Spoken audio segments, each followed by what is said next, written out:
ఎన్నికల్లో పార్టీ అప్పచెప్పిన బాధ్యత మూలంగా పులివెందుల ఎన్నికల్లో గత 4-5 రోజులుగా అక్కడ ఉండడం జరిగింది.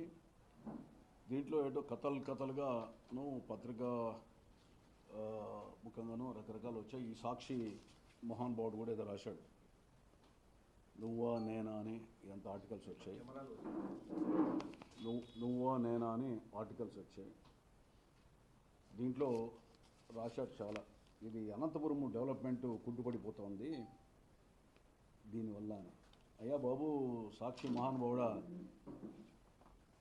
నేను అనంతపురంలో ఒక్క సాక్షికి ప్రభాకర్ చౌదరి అనేవాడు ఓ శత్రువుగా కనబడుతూ ఉన్నాడు.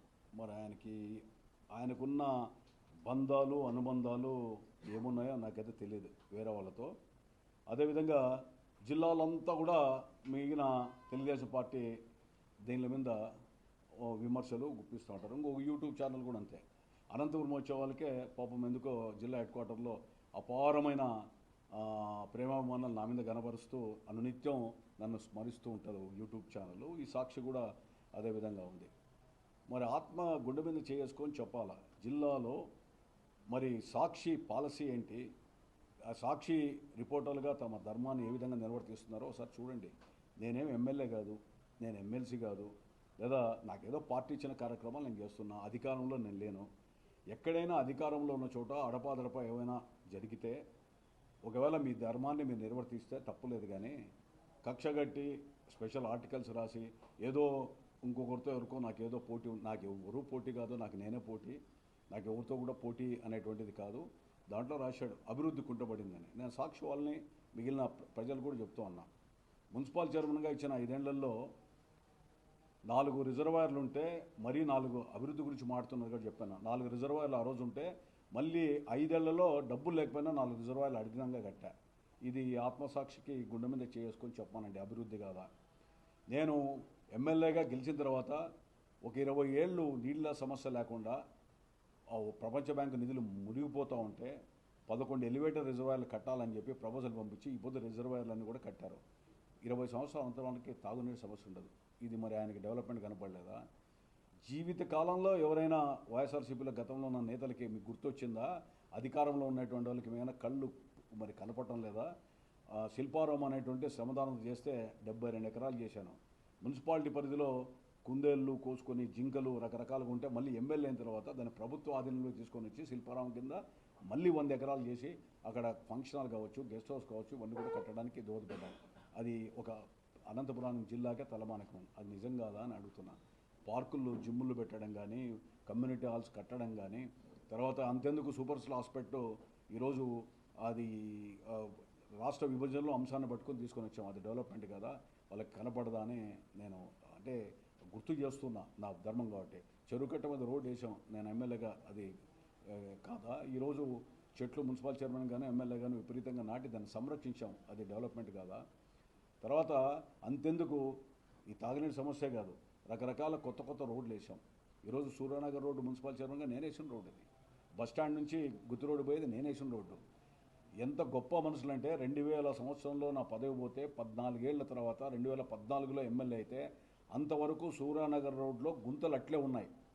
కోర్టులో ఉందని చెప్పి గుంతలు కూడా పూడ్చలేకపోతే కదిరి అనేక ప్రాంతాలు పోవాలంటే ఇబ్బంది పడుతూ ఉంటే ఎమ్మెల్యేగా గెలుస్తూనే కౌంటింగ్ అవుతానే ఎమ్మెల్యేగా ప్రమాణ స్వీకారం తీసుకుంటే రాత్రి పోయి ఆ గుంతలన్నీ నేనే పూడ్పించాను. ఆ తర్వాత అదే సూర్యానగర్ వాళ్ళని ఆ కోర్టులో వివాదం లేకుండా అందరిని పిలిపించి డబ్బులు ఇప్పించి దాన్ని పూర్తిగా ప్రజలకు అందుబాటులో తెచ్చా. 14 ఏళ్ళు మీకు ఈ సాక్షి పత్రిక కనపడలేదా?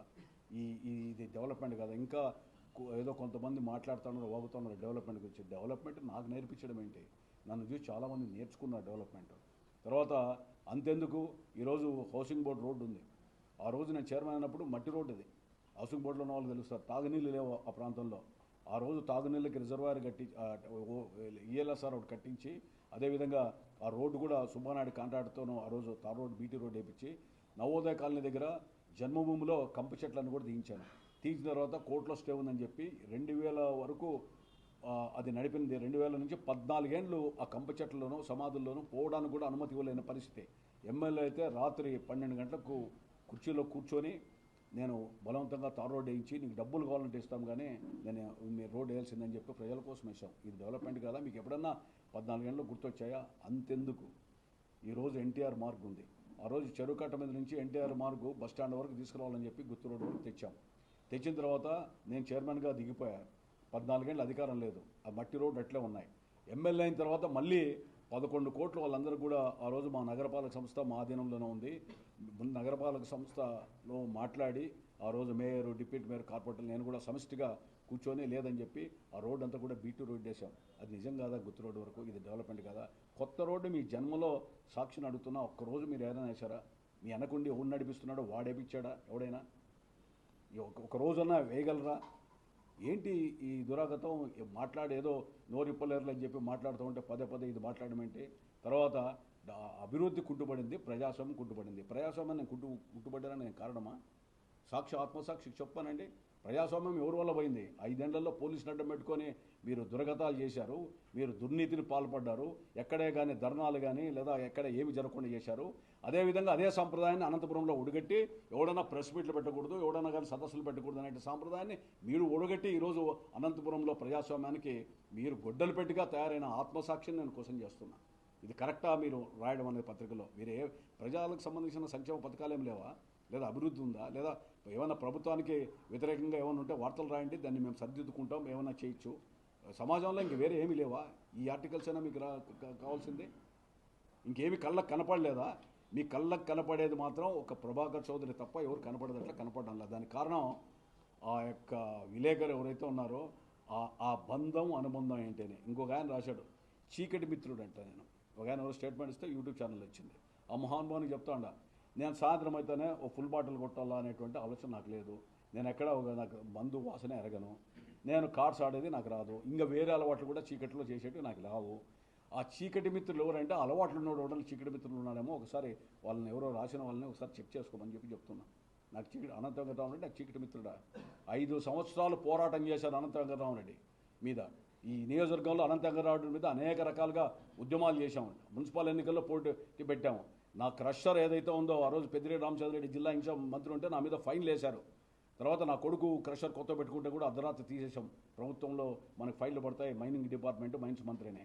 ఆ రోజు గ్రానైట్ క్వారీలని మేమంతా బంద్ చేసాం. వ్యాపారాలు కూడా 5 సంవత్సరాలు బంద్ చేసుకొని ఆస్తులు అమ్ముకొని ఈరోజు ఈ పార్టీ అనంతపురంలో ఉండాలా, బతకాలా ప్రతిపక్షంలో అని చెప్పి అహర్నిశలు నాతో పాటు కార్యకర్తలు కూడా ఈయనకేదో అవకాశం వస్తే మాకందరూ కూడా కాపాడుతాడు, పార్టీ ఉండాలా అని చెప్పి చేసి కష్టపడితే పార్టీ బతికింది అనేటువంటిది మాత్రం గుర్తుపెట్టుకోవాలి. వెనకాల ఎవరైనా అదృష్ట శక్తులు ఉంటే జాగ్రత్త, తస్మాత్, ఇవన్నీ కూడా.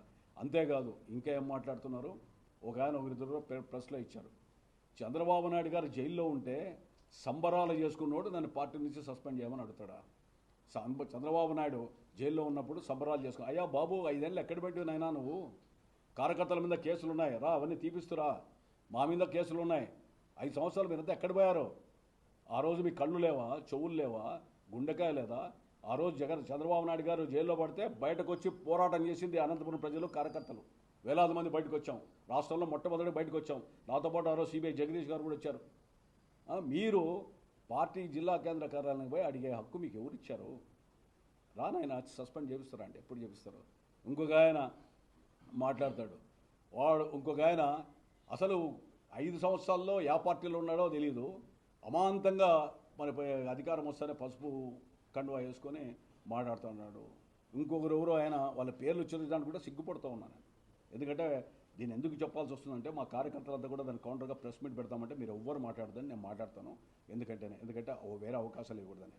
తర్వాత పార్టీని బతికించండి. ఇంకొక ఆయన వేరే ఊరి నుంచి వలస వచ్చాడు. ఒక ఆయన వచ్చి ఆయన మీద చాలా కేసులు ఉన్నాయి ఆ ప్రాంతంలో, ఆయన తగుదనమ్మా అని చెప్పి మాట్లాడుతున్నారు.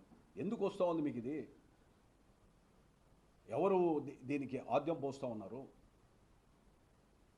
ఏ పార్టీ బతకాలని ప్రయత్నం చేయాలా?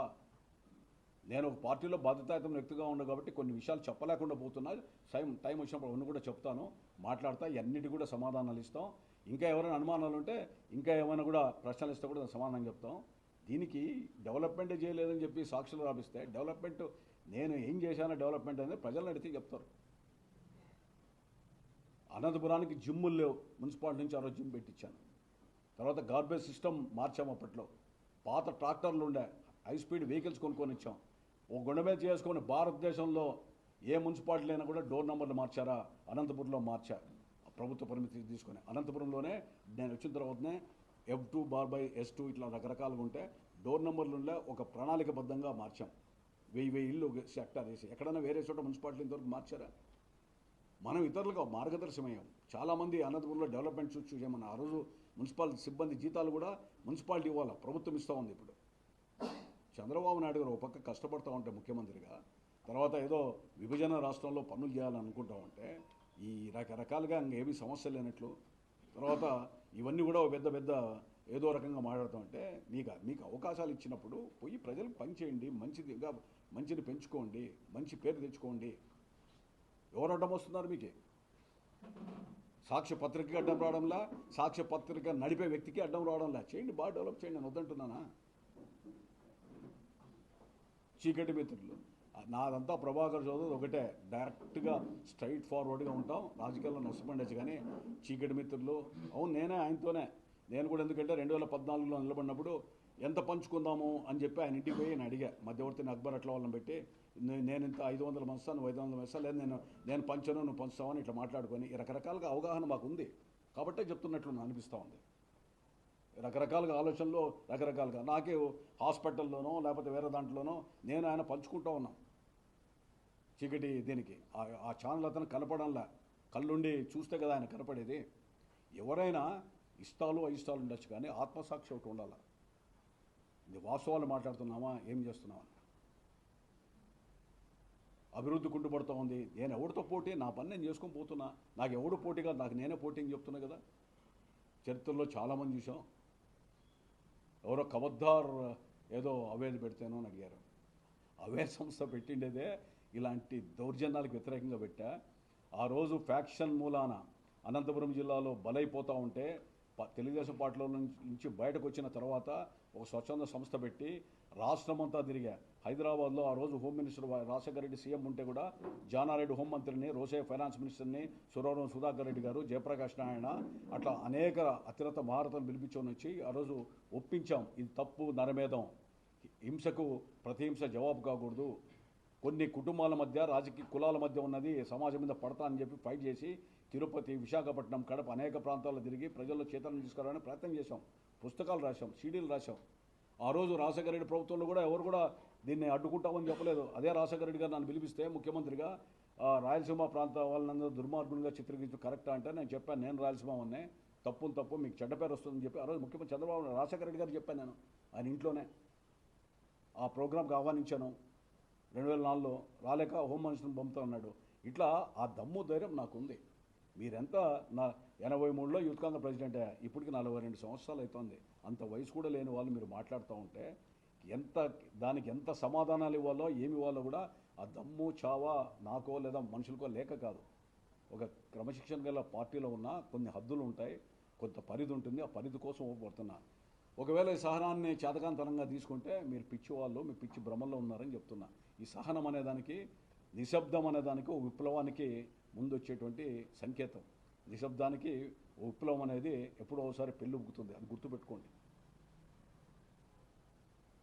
నేను పులివెందుల్లో ఉన్నప్పుడు ఎవరో అవే సంస్థ ద్వారా ఒక కార్డు జిల్లా కమిటీ పిలిచి ప్రెస్ క్లబ్లో ఈరోజు ఉంది అని చెప్పారు. నేను వాళ్ళు పిలిచి అడిగా, ఏమంటే అన్న చాలా విషయాలు జరుగుతున్నాయి ఇవన్నీ అని. సరే వెంటనే నేను కూడా లేను కదా, తెలుసుకుందాం ఏం జరుగుతుందో అని. సో అవే తరఫున అనంతపురంలో మరి పెద్ద ఎత్తున పెట్టాలని నిర్ణయానికి వచ్చాం. అది ప్రెస్ క్లబ్ సరిపోదు, ఏవైనా ఇది ప్రజలు కూడా చెప్తున్నాం. చంద్రబాబు నాయుడు గారి ప్రభుత్వంలో ఎవరైనా ఏదైనా జరిగినప్పుడు నా దృష్టికి తీసుకొని వస్తే ఫస్ట్ ప్రజలు బాగుండాలా, తర్వాత సమాజం బాగుండాలా, అప్పుడు పార్టీ కూడా బాగుంటుంది. ప్రజలకి ఇబ్బంది పెట్టి ప్రజలకు ఏదైనా కష్టాలు నష్టాలు జరిగినప్పుడు ఒక పౌరుడిగా ప్రతిస్పందించేటువంటి బాధ్యత నా మీద ఉంది. అట్ ది సేమ్ టైం పార్టీలో బాధ్యతాయుతమైన పదవిలో ఉన్నప్పుడు నాకు కొన్ని పరిధి ఉంటుంది కాబట్టి పార్టీ ముఖ్యమంత్రి అధినాయకుని కూడా ఇవన్నీ తీసుకొని పోయి ఇవన్నీ కూడా అందజేయగలుగుతాం. ఇంకొక ఆయన అన్నాడు ఆధారాలతో బయట పెడతామని. ఆధారాలు ఎవరు? నేను ఆధారాలు కానీ దీని వివరాలతో కానీ పోలే. ఇప్పుడు ఆధారాలు నేను రాత్రి నుంచి సేకరిస్తూ ఉన్నా. అసలు తప్పేంటి ఒప్పేంటి అని నేనే దీన్ని సమగ్ర నివేదిక తీసుకొని ముఖ్యమంత్రి గారికి, లోకేష్ బాబు గారికి ఇచ్చి ఈ ఏవైనా అన్యాయాలు జరిగినాయో లేదో దీని మీద విచారణ చేయమని చెప్పి నేను డిమాండ్ చేస్తా. లీగల్గా కూడా మనం అవే తరఫున ఏం చేయొచ్చు, బాధితులకి రక్షణగా ఉండొచ్చు అని చెప్పేటువంటి భావనతో పోతున్నాం. దీనికోసమే మేము పిలిపించా. చాలామంది విలేకరులు ఫోన్ చేసి ఈ విధంగా వస్తుంది ఏంటి అని చూస్తే సాక్షిలో ఇదంతా కూడా పుంకాలుగా రాస్తూ ఉన్నాడు. సాక్షి మహానుభావ, మీరు ఆ పులివెందుల ఎలక్షన్లో అడపోయి చూసుకోండి, లేదా మీ పార్టీని మీరు చక్కదిద్దుకోండి, లేదంటే ఇంకా ఏమైనా మంచి సలహాలు మీ వైఎస్ఆర్సీపీకి మీకు ఇవ్వండి. మీకేమన్నా అవన్నీ కనపడతామంటే మరి అభివృద్ధి లేనప్పుడు వైఎస్ఆర్సీపీ అనంతపూర్లో ఎందుకు స్పందించడం లేదు? నిద్రపోతున్నారా? మీరు ప్రతిపక్షం ఇచ్చారు కదా, ప్రజలు ఇచ్చినట్లు ఉంది కదా, మీరు మాట్లాడండి. నా డ్యూటీ నాది. నేను చేయాల్సిన బాధ్యత ఏంది? నా బాధ్యత పార్టీలో ఉన్నా, పార్టీ ఇచ్చిన బాధ్యత చేస్తా. సమాజంలో కూడా అన్యాయం జరిగితే వస్తే చెప్తా, వేరే చోట జరిగితే చెప్తా. అది కూడా అవేది అనంతపురమా? నిన్న నగరానికి అనుకున్నాం, జిల్లాదా లేదా రాష్ట్రంలోనే పెడదామని కూడా ఆలోచన కూడా వస్తున్నా. ఇవన్నిటికి కూడా మీరు ఏమీ తొందరపడాల్సిన అవసరం లేదు. ఎవరు కూడా పాపం ఏంటని తప్పకుండా అన్నిటికీ భగవంతుడు అనేవాడు ఉన్నాడు, సమాధానం చెప్తాడు. నేను కూడా ఇవన్నీ కూడా దేనికే లెక్కలకి దానికి మొత్తం సమాధానాలు వస్తాయి. తొందరపడొద్దండి. చాలామంది చూసాం చరిత్రలో, రాజులు పోయారు, నియంతలు పోయారు, తర్వాత సంఘ విద్రోహ శక్తులు పోయినారు, ఫ్యాక్షన్స్లు పోయారు. ఆవుని పందెనో, పందిని ఆవునో మారుస్తున్నంత మాత్రం ప్రజలు విశ్వసించే పరిస్థితులు లేరు. దయచేసి ఇలాంటి చౌకబారు ఏదో స్పెక్యులేషన్ కోసం పత్రికో ఛానలో మాట్లాడడం ఇవన్నీ కూడా కరెక్ట్ కాదు. చాలామంది ఏదో ఇంతకుముందు అవినీతి గురించి మాట్లాడారు, అవన్నీ లీగల్ డిఫమేషన్ సూట్లు వేసాం, అవన్నీ ప్రూవ్ చేయమన్నాం. మీకు చేత కాదని రెచ్చగొట్టా, ఇంతవరకు చేయలే. అవన్నీ కూడా సమాధానం ఇస్తారు. నాకు ఒక లక్ష్యం ఉంది, నేను నిశ్శబ్దంగా ఉన్నానంటే దానికి ఒక కారణం ఉంది. తప్పకుండా భవిష్యత్తులో ఈ నిశ్శబ్దం ఎప్పుడో ఒకసారి విప్లవం అవుతుంది. ఆ విప్లవం యొక్క రుచి ఏందో భవిష్యత్తులో చూడబోతారో, వెయిట్ చేయండి. మీరు మాట్లాడేవాళ్ళు, స్టేట్మెంట్లు ఇచ్చేవాళ్ళు, పార్టీకి మీరు చేసిన సేవ ఎంత?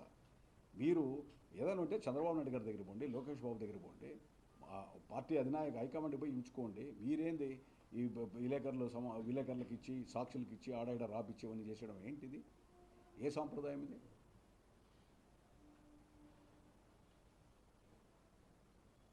నాకు అనంతపూర్లో ప్రేమ ఉంది. నేను ఊరైతే వదిలిపెట్టి పోలేమనిగా జీవితకాలంలో ఊపిరి ఈడబోతుంది.